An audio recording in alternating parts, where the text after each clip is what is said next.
Food for Thought with Professor David Dete. Welcome to another episode of Food for Thought with Professor Ndete. My name is James Okumu. Thank you so much for tuning in. Now, today we kick off another series, and we want to look at something that many of us, if not all of us, have been affected by, even though we tend to deal with this issue very differently, and sometimes culture has a lot to play with this. We begin a series talking about bereavement, understanding what it is and how different people go through it. Professor Ndete, it's good to have you again. Thank you very much. Thank you for allowing us to use your office as always. Most welcome. Awesome. It's a pleasure. Bereavement. Yeah. Let's begin by defining what when we say bereavement, what do we mean? I think bereavement in very simple terms, and we don't want to be technical. We just want to be very, very simple in the way we explain things. Is when you lose somebody who is close to you emotionally. So emotionally is very, very, because you can also be grieved either over relatives or a very good friend. Yeah. And because of that, bereavement often leads to some complications. Yes, that's basically what it is. Is bereavement and grief the same thing? No, they are related. Bereavement is the act of losing somebody. Yeah. Grief is the pain that you go through. Yes. Okay. Yeah. It's a reaction. Is the reaction to the loss. The reaction to the loss is how you behave as a result of the loss. Okay. So bereavement is a loss. Yeah. Grief is how you is the reaction to the loss. Yes. Okay. Yeah. Does the reaction differ depending on how this person you lost died? Because people died because of different causes, whether it's a natural cause or they were sick, or with what we've seen in this season with COVID, unexpectedly somebody dies. Yes. Does that affect? Yes, it's very, very important how the person, the beloved person passes on is very important. If it is natural, we tend to accept it much more easily than if it is, say, as a result of a part person being killed. Either by thugs and maybe violence, political violence, terrorism, whatever it is. It also depends on whether it was expected or not, sudden. Or sudden. Yeah. The reactions will be very, very different. And of course, as I hope we'll be able to discuss, it also depends on the culture. Or where in the cultural context. So that's how it is. Yes, we react differently depending on how we lost that particular person.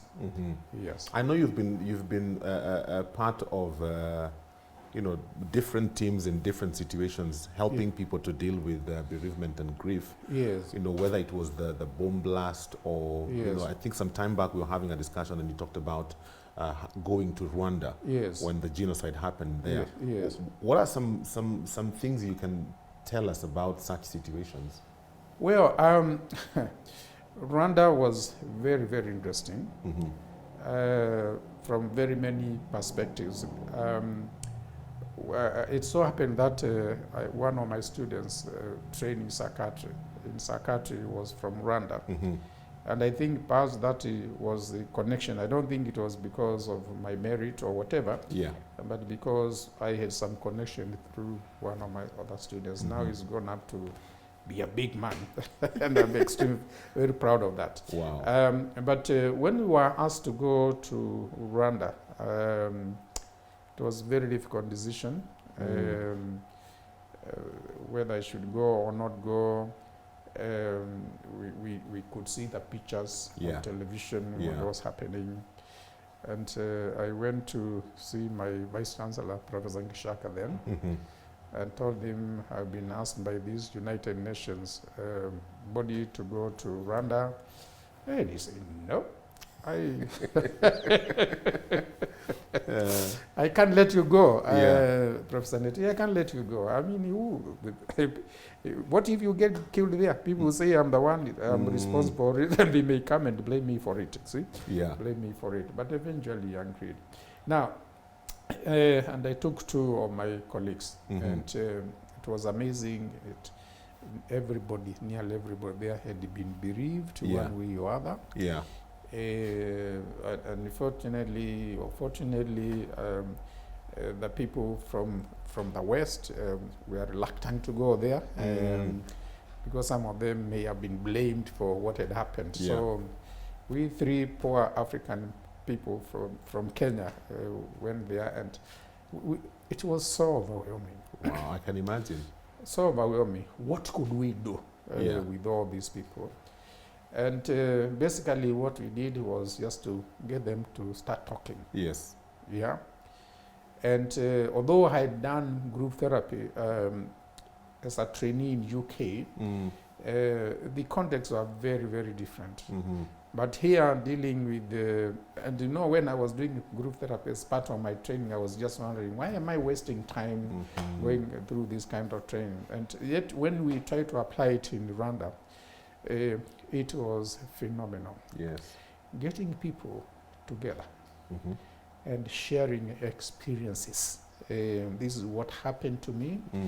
And then the other person, and then they say, this is what happened to me, this is how I coped with this kind of situation, and I am recovering. Yes.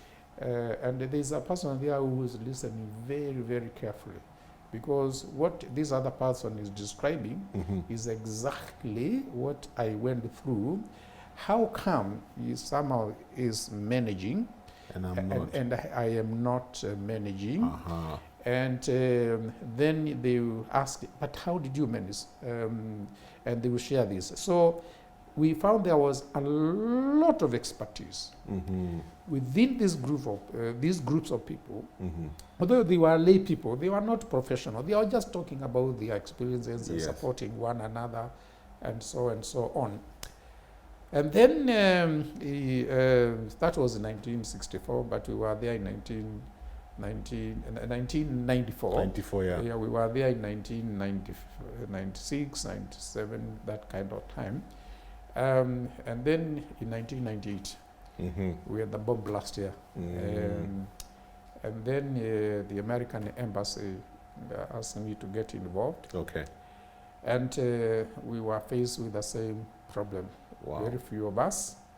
And so many people having these problems. Of course, some of them, I got involved because they were developing psychiatric problems more than expected. Depression and other complications, and because some of them had been injured physically, they were also getting treated by other specialists. So me, I got in respect to mental health issues. But then the numbers were also overwhelming. And then we remembered what we did. What you did in Rwanda. In Rwanda. Okay. And we started bringing these people together. Here in Nairobi, in one of the SDA churches, very Lord, somewhere there. Maxwell's, I think. That's one. Yeah. That's where we started meeting, and we realized that these people, in a way, were very well organized themselves. They said, we men, we want to talk about what we are going through as men. Okay, yeah. And then some of us will just sit in, and they talk about very intimate issues so that we are related to them as men. Wow. Yeah. And we are talking about relational problems, which I don't think I'm comfortable talking about in front of the camera, but we may just touch on that. And then the women, we'll talk about issues to do with women, how they were affected as women, not just as human beings, but as women. And we found wow, the response was phenomenal. Actually, I would say even much better than me sitting with the one of them on a one-to-one basis. Yes. Yeah. And you can imagine if I were to sit with somebody in my office and say we take 1 hour. After that 1 hour, I'll probably be mentally exhausted. Yes. And then how many can I take in say in a week? Yeah. Maybe 5, 10, if you want to do the job thoroughly. Yeah. And here you can have groups of 10 people, another group of 10 people, another group of 10 people. They utilize that 1 hour or 2 hours, and then you have another one. The results are like this, excellent. And then 2002, I think it was, Chagul comes. Oh. When 67 children burned to Yes. it was a case of Hassan. Yes. Yeah. And then it was so much easier for us. In fact, we never arranged one-on-one. We didn't bother to arrange a one-on-one kind of contact. It was only I, because we are not funded. Nobody gave us a single cent. It was only I and my students. Oh. My students. We went there and we organized them. We started meeting. The Catholic Church gave us a meeting place. Started meeting there, and then we had another group somewhere in another place, which we paid some little money and so on. And the response was phenomenal. Okay. So so these are some of our experiences in managing people with who have been bereaved and they are going through grief. Some of the things that and it was very painful. I remember these people. One mama who had lost a child in Chaguli said, "Hey, you know, we all die. We will all die. I will also die. But what I cannot imagine is that my son was burned to death.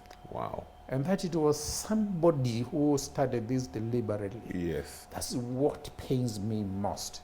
If it was illness or something else, I would understand. But this one, I cannot cope with. I cannot just handle. Yeah. So it is the way people die, the circumstances under which they pass on, that is of great significance with the people who are bereaved. That's all the time we have for Food for Thought with Professor Ndete, and we are not yet quite done with this discussion, so please ensure you hook up with us again next week for a continuation of this discussion on bereavement. Have yourselves a great day. Food for Thought with Professor David Ndete.